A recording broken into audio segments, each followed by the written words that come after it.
శ్రీ సాయినాథాయ నమః. శ్రీ సాయి సచ్చరిత్రము 46 అధ్యాయము. ప్రస్తావన గయా యాత్ర 2 మేకల కథ. ఈ అధ్యాయంలో శ్యామ కాశీ గయ ప్రయాగ యాత్రలకు వెలుట, బాబా ఫోటో రూపమున అతని కంటే ముందే వెలుట, బాబా 2 మేకల పూర్వజన్మ వృత్తాంతము జ్ఞప్తికి తెచ్చుట. ప్రస్తావన: ఓ సాయి, నీ పాదములు పవిత్రములైనవి. నిన్ను జ్ఞప్తి ఉంచుకొనుట మిగులు పావనం.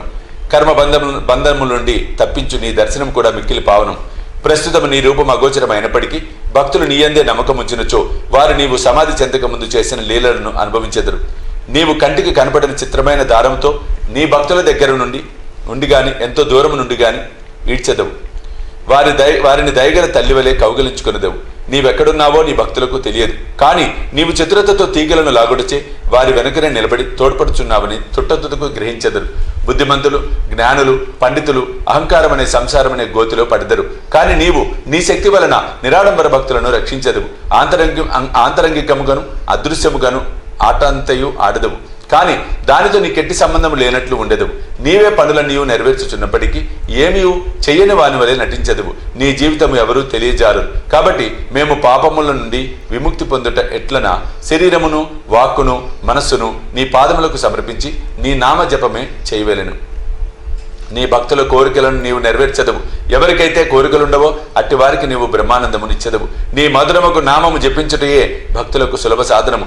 ఈ సాధనం వల్ల మన పాపములు రజ స్తమో గుణములు నిష్క్రమించును. సాత్విక గుణములు ధార్మికత్వము ప్రాముఖ్యము వహించును. దీనితో నిత్యానిత్యములకు గల భేదము, నిర్వ్యామోహము, జ్ఞానము లభించును. మనమట్టి సమయమందు గురువనే అనగా ఆత్మనే అనుసంధానం చేసేదము. ఇదే గురువునకు సర్వస్వ శరణాగతి. దీనికి తప్పనిసరి ఒకే గుర్తు: మన మనస్సు నిశ్చలముగా శాంతముగా ఉండుట. ఈ శరణాగతి గొప్పదనము, భక్తి జ్ఞానములు విశిష్టమైనవి. ఎందుకన శాంతి అభిమాన రాహిత్యము, కీర్తి, తదుపరి మోక్షము ఒకటి వెనుక ఒకటి వెన్నంటి వచ్చును. ఒకవేళ బాబా ఎవరైనా భక్తుని ఆమోదించినచో రాత్రింబవళ్ళు అతని చెంతనే ఉండి ఇంటి వద్దను గాని దూరదేశమును గాని వానిని వెంబడించుచుండును. భక్తుడు తన ఇష్టము వచ్చిన చోటుకు పోనిమ్ము. బాబా అచటకు భక్తుని కంటే ముందుగా పోయి ఏదో ఒక ఊహించరాని రూపమున ఉండును. ఈ దిగువ కథ దీనికి ఉదాహరణ. గయయాత్ర. బాబాతో పరిచయమైన కొన్నాళ్లకు తర్వాత కాకాసాహెబ్ తన పెద్ద కుమారుడు బాబా ఉపనయనము నాగపూర్లో నిశ్చయించను.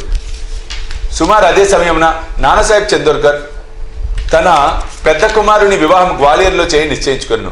నానాసాహెబ్ చందోర్కర్లు ఇద్దరు షిరిడీకి వచ్చి బాబాను ప్రేమతో ఆ కార్యమునకు ఆహ్వానించిరి. శ్యామను తన ప్రతినిధిగా తీసుకుని వెళ్ళమని అనెను. తామే స్వయంగా రావలసినదని బలవంత పెట్టగా బాబా వారికి శ్యామను తీసుకుని పోవలసినదని, కాశీ ప్రయాగ యాత్రలు ముగిసేసరికి నేను శ్యామ కంటే ముందుగా గయలో కలిసేదను అనెను. ఈ మాటలు గుర్తుంచుకున్న వలెను. ఏలన అవి బాబా సర్వవ్యాపి అని నిరూపించును. బాబా వద్ద సెలవు పుచ్చుకొని శ్యామ నాగపూర్, గ్వాలియర్ పోవ నిశ్చయించెను. అచట నుండి కాశీ ప్రయాగ గయా పోవలను అనుకొనెను. అప్పాకొతే అతని వెంట పోవ నిశ్చయించెను. వారిరువురు మొట్టమొదట నాగపూర్లో జరుగు ఉపనయనకు పోయిరి. కాకాసాహెబ్ దీక్షిత్ శ్యామకు 200 రూపాయల ఖర్చుల నిమిత్తము కానుకగా ఇచ్చెను. అచట నుండి గ్వాలియర్ పెండ్లికి పోయిరి. అచట నానాసాహెబ్ చందోర్కర్ శ్యామకు 100 రూపాయలు, అతని బంధువు జటారుకు 100 రూపాయలు ఇచ్చిరి. అక్కడ నుండి శ్యామ కాశీకి వెళ్ళెను. అచట జటారు యొక్క అందమైన లక్ష్మీనారాయణ మందిరంలో అతనికి గొప్ప సత్కారము జరిగెను. అచట నుండి శ్యామ అయోధ్యకు పోయాను. అచట జటారు మేనేజరు శ్రీరామ మందిరమున ఆహ్వానించి మర్యాద చేసెను. వారు అయోధ్యలో 21 రోజులుండిరి. కాశీలో 2 మాసములుండిరి. అక్కడి నుండి గయకు పోయిరి. రైలు బండిలో గయలో ప్లేగు కలదని విని కొంచెం చికాకు పడిరి. రాత్రి గయ స్టేషన్లో దిగి ధర్మశాలలో బస చేసిరి. ఉదయమే గయ పండా వచ్చి ఇట్లనెను: యాత్రికులందరూ బయలుదేరుచున్నారు, మీరు కూడా త్వరపడు. అచట ప్లేగు కలదా అని శ్యామ ప్రశ్నించెను. లేదని పండా జవాబు చెప్పాను. మీరే స్వయంగా వచ్చి చూసుకొనుడు అనెను. అప్పుడు వారు అతని వెంట వెళ్ళి పండా ఇంటిలో దిగిరి. ఆ ఇల్లు చాలా పెద్దది. పండా ఇచ్చిన బసకు శ్యామ చాలా సంతృష్టి చెందెను. అచటగల బాబా యొక్క అందమైన పెద్ద పటము అతనికి అన్నిటికంటే ఎక్కువ ప్రీతిని కలుగజేశాను. అది ఇంటికి ముందు భాగంలో మధ్య అమర్చబడి ఉండెను. దీనిని చూసి శ్యామ ఎమర్చెను. కాశీ ప్రయాగ యాత్రలు ముగిసేసరికి నేను శ్యామ కంటే ముందుగా గయపోయేదను అను బాబా పలుకులు జ్ఞప్తికి వచ్చాను. కండ్ల నీరు గమ్మెను, శరీరం గగురు పడిచెను, గొంతుగా ఆర్చుకొని పోయాను. అతను వెక్కి ఏడవసాగాను. ఆ పట్టణంలో ప్లేగు జాడ్యము గలదని భయపడి ఏడ్చుచున్నాడేమో అని పండా అనుకునేను. పండాను బాబా పటం ఎక్కడి నుండి తెచ్చితివి అని అడిగాను.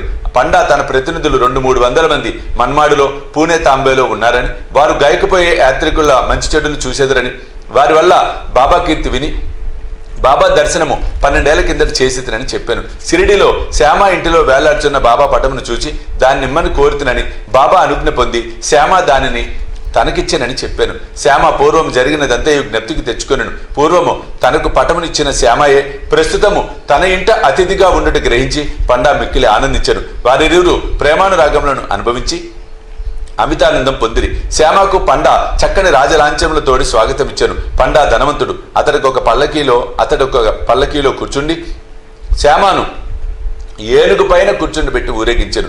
అతిథికి తగిన సౌఖ్యములన్నీ నెరవేర్చెను. ఈ కథ వల్ల నేర్చుకోవలసిన నీతి: బాబా మాటల అక్షరాల సత్యములు. బాబా తనకు భక్తులందుగల ప్రేమ అమితమని తెలియచున్నది. ఇదేగాక వారికి జంతువులందు కూడా సమాన ప్రేమ ఉండెను. వారు వానిలో ఒకరుగా భావించడి వారు. ఈ దిగువ కథ దీనిని వెల్లడించును. 2 మేకలు కథ. ఒకనాడు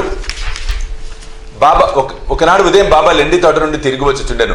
మార్గమున మేకల మందను చూశాను. అందులో 2 మేకల మీద బాబా దృష్టి పడెను. బాబా వానిని సమీపించి ప్రేమతో తాకి లాలించి వానిని 32 రూపాయలకు కొనెను.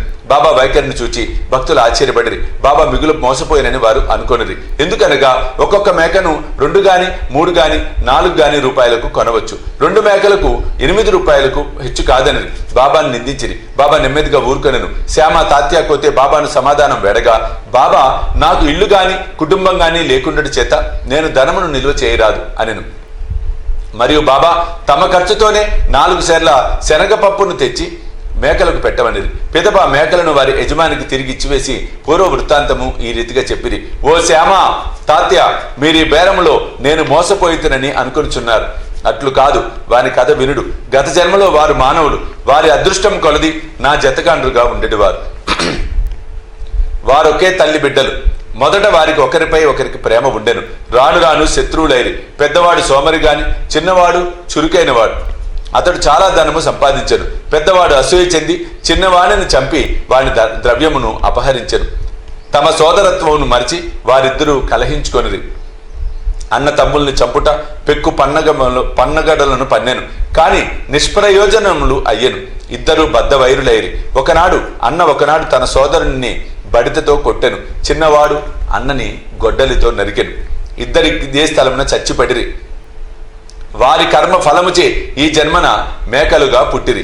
నా పక్క నుండి పోవుచుండగా వారిని ఆనవాలు పట్టి తిని వారి పూర్వజన్మ వృత్తాంతమును జ్ఞప్తికి తెచ్చుకొంటిని. వారి యందు కనకరించి వారికి తిండి పెట్టి కొంత విశ్రాంతి కలుగజేసి ఓదార్చవలను అని అనుకొంటిని. అందుచే ఇంత ద్రవ్యమును వ్యయపరిచితిని. అందులోకి మీరు నన్ను దూషించుచున్నారా? నా బేరము మీరిష్టపడుకుండుడిచే నేను వాని యజమాని వద్దకు తిరిగి పంపివేసి తిని. మేకలపైన కూడా బాబా ప్రేమ ఎట్టిదో చూడుడు. 46వ అధ్యాయం సంపూర్ణం. సద్గురు శ్రీ సాయినాథ్ అర్పణమస్తు. శుభం భవతు.